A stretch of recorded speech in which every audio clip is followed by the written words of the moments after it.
ராமலிங்காய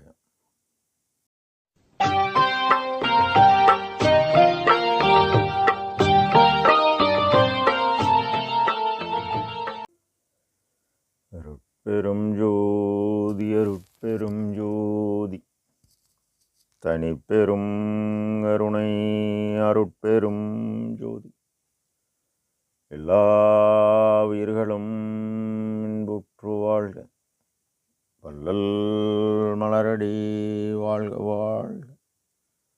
திருச்சிற்றம்பலம். அருட்பெருஞ்சோதி ஆண்டவரின் பரிபூரண அருளை பெற்ற சிதம்பர ராமலிங்க சுவாமிகளின் திருவருளை மனமொழிமையால் போற்றி பணிகின்றேன் தயவுடன். நாம் செய்த செயலின் நுழைவாக இன்ப துன்ப அனுபவங்கள் யாவும் வந்து கொண்டே உள்ளது. அவ்வாறு வருகின்ற துன்பம் யாவும் பொறுத்து எல்லா உயிரும் இன்பமாக வாழ எண்ணி நாம் செயல்பட்டாலே நமக்கு ஆன்ம லாபம் கூடும். நம் பெருமான் திருவடி பெருமை என்ற தலைப்பில் 15வது பாடலில் நாதமட்டும் சென்றனம் மேல் செல்ல வழியறியோம் நவின்ற பரவிந்து மட்டும் நாடினம் மேலறியோம் ஏதமிலா பரநாத எல்லை மட்டும் சென்றோம் இனி செல்ல வழி காணும் இங்கிலங்கு பெருவெளிக்கே ஆதரவில் சென்றனம் மேல் செல்ல வழி தெரியோம் அம்மம்மா என்று மறை ஆகங்களெல்லாம் ஓத நின்ற திருநடன பெருமானார் வடிவின் உண்மை சொல்ல வல்லவரார் உரையாய் என் தோழி என இப்பாடலை பதிவு செய்கின்றார். நாதம் என்பது காற்றின் இயக்கம், மன இயக்கம். விந்து என்பது ஒளி இயக்கம், அறிவு இயக்கம். அதாவது மூலாதார ஒளி. நாதம், விந்து, பரநாதம், பரவிந்து, சிவதுரியம், குருதுரியம், பரதுரியம். இந்த 7 நிலை கடந்து 8வது நிலையில் ஆன்மனு ஒளிக்குள் ஒளியாக உள்ளார். இதனை பெருமான் ஏகா அநேகா என்ற ஏத்திடும் மறைக்கு எட்டாத நிலையே நான் எட்டிய பொன் மலையே என்பார்.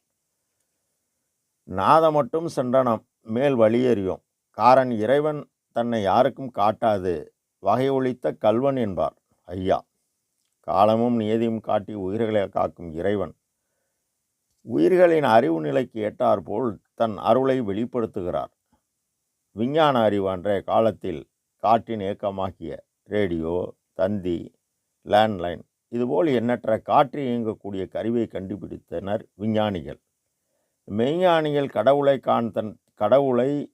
தன் உள் காண அவர்கள் தன்னுள் கடந்து காற்றின் இயக்கமாகிய மனதை, அதாவது எண்ணம், நினைப்பை கட்டுப்படுத்த அஷ்டாங்க யோகம் மூலம் தவையேற்றினர்.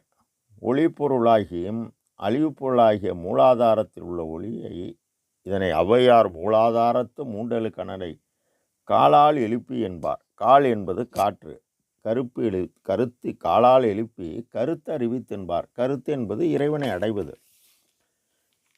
இதனை மகரிஷி ஏற்றி இறக்கி இருகாலும் பூரிக்கும் காற்றை பிடிக்கும் கணக்கு அறிவார் இல்லை. காற்றை பிடிக்கும் கணக்கறிவாருக்கு கூற்றை உதைக்கும் குறியாமே என்பார். இந்த முறையில் வெற்றி கண்டனர். பழம் முத்திவிட்டால் கீழே விழும். அதுபோல் உடம்பு விட்டு உயிர் இறைவன் திருவடியை சென்றது. ஆனால் வள்ளல் பெருமான் இது முடிவான நிலை அல்ல, முக்தி என்பது முன்னொரு நிலை என்கின்றார். நாதம் காற்றின் இயக்கம். மந்திரம் மூலம் உருவேற்றி கருவாக்கி அந்நிலையை அடைந்தனர். அதற்கு மேல் வழி காட்டப்படவில்லை. நவின்ற பரவிந்து மட்டும் நாடினோம் மேலறியோம். மனதை வென்று உடலும் அழியாது உயிரும் அழியாது தவ வல்லமையால் தூய அறிவு பெற்று செல்கையில் சித்தி நிலை பெற்றனர். 8 விதமான ஆற்றல்கள் பெற்று இருந்தேன் காயத்தே எண்ணில் கோடி என்பார் மகரிஷி. சரிதான், உங்கள் தவலாம் முடிந்தால் பூமியில் நீங்கள் பிறக்கணும், இது முடிவல்ல என்கின்றார் நம் பெருமான். சித்தி என்பது நிலை சேர்ந்த அனுபவம் என்கின்றார். ஏதமில்லா பரநாத எல்லை மட்டும் சென்றனும். ஏதமில்லா என்பது எவ்வித குற்றமற்ற நிலையில் இறைவன் இருப்பிடம் உணர்ந்து சென்றோம். சான்றாக புருவத்து இடைவெளி நெற்றிக்கு நடுவே உற்று பார்க்க ஒளிவிடும் மந்திரம் பற்றுக்கு பற்றாய் பரமன் இருப்பிடம் திரு சிற்றம்பலமென உற்று அறிந்து உணர்ந்தேன். இவர்கள் ஆன்மாவில் உள்ள அருள்வெளியில் உள்ள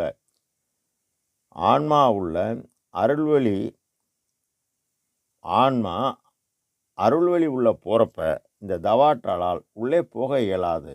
அந்த அருளில் இது கரைந்து விடுகிறது.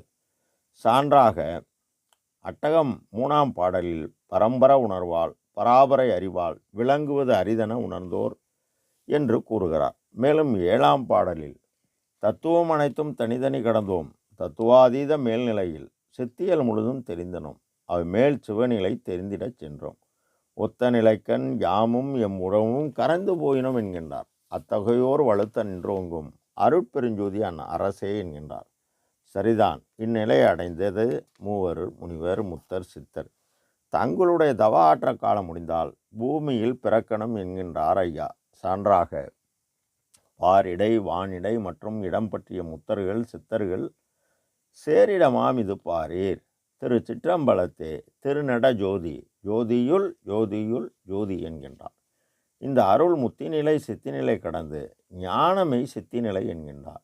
இந்த இயற்கை உண்மை கடவுளின் பூரண இயற்கை உண்மை அறிவு பெற்ற பேராற்றல் நிலை என்கின்றார் நம் ஐயா. இதனை சான்றாக புத்தி அஞ்சேல் சற்றுமென் நெஞ்சே சிற்பொது தந்தையர் நித்தியம் சேர்ந்த நன்னெறியில் செலுத்தினீர். இனி நன் முத்தியம் ஞானமை சித்தியம் பெற்று முயங்கிடுவாய். சத்தியம் சத்தியம் சத்தியம் சத்தியம் சத்தியம் என்கின்றார். இலங்கு பெருவெளிக்கே, இந்த வெளி இருள்வெளி, பிரம்மவெளி, விஷ்ணுவெளி, ருத்ரவெளி, மகேஸ்வரவெளி, சதாசிவவெளி, நாதவெளி, விந்துவெளி, பரநாதவெளி, பரவிந்துவெளி, பறைவெளி, பரம்பரை வெளி, பராபரை வெளி கடந்து பெருவழி கடந்து பெரும் சுக வெளியாக உள்ளது இயற்கை உண்மை கடவுளின் அருள்வெளி என்கின்றார். சான்றாக அகவலில் 556 தொடங்கி 570 வரை பதிவு செய்கின்றார் ஐயா. 570வது வரியில் பெருவெளி அதனை பெரும் சுகவெளியில் அருளுற கடவுள் தயவு பெறுமாறு அமைத்த அருட்பெருஞ்சோதி என்கின்றார். இலங்கு பெருவெளிக்கே ஆதரவில் சென்றோம், மேல் செல்ல வழி தெரியும். இலங்கு என்பது அண்டா சராசரம் இயக்கக்கூடிய பெருவெளியாகிய அருள்வெளியை இந்த தேகத்தில் ஆன்ம ஒளியாக உள்ளது. அந்த அறிவை கொண்டே அறிய வேண்டும். இவர்கள் ஆன்ம ஒளியை அறிந்தனர். நெற்றிக்கு நேரே நிறைந்த ஒளி காணின் முற்றும் அழியாது உடம்பு என்றார். உச்சிக்கு கீழே உண்ணாக்கு மேலே வச்சு விளக்கு எரிதடி வாழை பெண்ணே என்றனர். ஆக நெற்றிக்கு நடுவே பற்றுக்கு பற்றாய் பரமன் எடுப்படும் என்று அறிந்து இறைவனுடைய ஆதரவில் அங்கு போறப்ப மேலே போக வழி தெரியவில்லை. காரணம், அந்த கதவை ஆதியிலே பூட்டியவன் ஒரு வல்லவன். அவன் பூட்டிய பூட்டை ஒருவரும் திறக்கவில்லை என பேருபதேசத்தில் பதிவு செய்வார் நம் ஐயா. அப்போ அந்த கதவை திறக்க இறைவனால் அறிவிக்க உற்றவர்தான் நம் வள்ளல் பெருமான். அம்மம்மா என்று மறைகள் ஆகங்கள் எல்லாம் ஓத நின்ற ஒரு இடம் அடைய போகிறப்ப அந்த இடம் அடைய முடியாது, அம்மம்மா போதுமடா சாமி முடியாது என்பது போல இந்த அருள் ஆகம முடிமேல் ஆரண முடிமேல் ஆக நின்று ஓங்கியது அருட்பெருஞ்சோதி என்கின்றார். அன்பேஸ்வரத்தில் உருவானது வேதம், ரிக், யசூர், சாமம், அதர்வண வேதம். ஆய்வு செய்யக்கூடாது, உள்ளது உள்ளபடியே ஓதணும். அதனால் அடைந்த நிலை சாமீப சாரூப சாலோக சாயுச்ச பதநிலை. ஆகமம் ஆய்வு செய்து அறிவுடன் கூடிய உணர்வு பெற்று அதில் சைவ ஆகமங்கள் 28, அதில் உயரியது சிவஞான போதம் என்பார் சான்றோர். அதில் அடைந்த நிலை சித்தி நிலை முத்தி நிலை. இதில் இவர்கள் ஆண்டவரை அடைய வேண்டும் என்பது கருத்து குறிக்கோள் அடைந்தனர். இயற்கை உண்மை கடவுள் காற்றின் இயக்கத்தை மட்டும் காட்டி அதனால் அஷ்டமா சித்தியை வழங்கினாரே தவிர பூரண ஆற்றலாகிய தன்னுடைய ஒளி இயக்கத்தை வெளிப்படுத்தவில்லை. பூரண ஆற்றலை கருணை சிவத்தில் பற்பல உண்மைகளை வெளிப்படையாக கூறி கடவுள் நிலையறிந்த அம்மையமாகலாம். இது பேரின்ப வாழ்வு என்கின்றார் நம் பெருமான்.